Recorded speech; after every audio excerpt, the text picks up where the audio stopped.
C'est une manière de songer à ce que nous voulons devenir en ayant un regard extrêmement aigu et informé sur ce que nous avons été. Et ça, depuis les toutes premières origines, pas le Big Bang, mais enfin, en tout cas, le Big Bang anthropologique.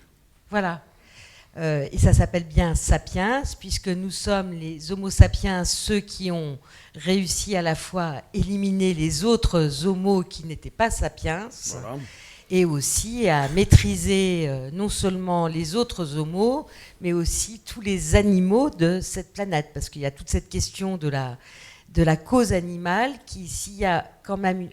Parce que Yuval porte un regard qui est justement assez neutre, ne cherche pas à donner une morale. C'est ça qui est important. Il ne fait pas la leçon, il se contente de développer, de dérouler la tapisserie. Mais il y a une seule toute petite morale qui est la manière dont nous avons asservi les animaux, aussi bien domestiques que sauvages, au cours de cette évolution du sapiens. Mais ce que nous avons, c'est une capacité à penser des choses qui n'existent pas. Voilà.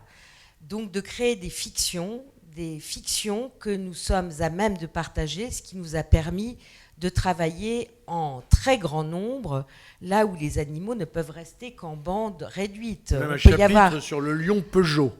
Sur le lion Peugeot, puisque effectivement les chimpanzés, ça peut être des bandes de 50, 100 chimpanzés, mais ils peuvent difficilement aller au-delà, alors que nous, notre capacité à créer des fictions collectives nous a permis de nous organiser, de faire confiance à des gens que nous ne connaissons pas, d'échanger de l'argent, de penser que l'argent a une valeur, de travailler, de penser à une idée de nation ensemble alors que nous ne connaissons pas nos voisins, donc de passer à une échelle complètement différente par ces fictions, par ces imaginaires que nous avons créés ensemble.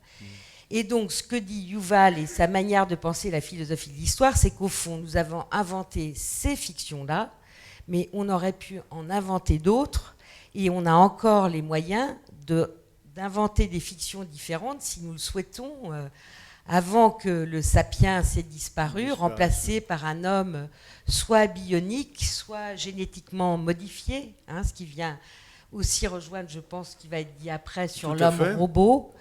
On est entre, effectivement, et qu'en tout cas, Daniel lui, Cohen, il dit, en fait, nous sommes des hommes, parce qu'en fait, le titre original de ce livre, c'était des hommes devenus dieux.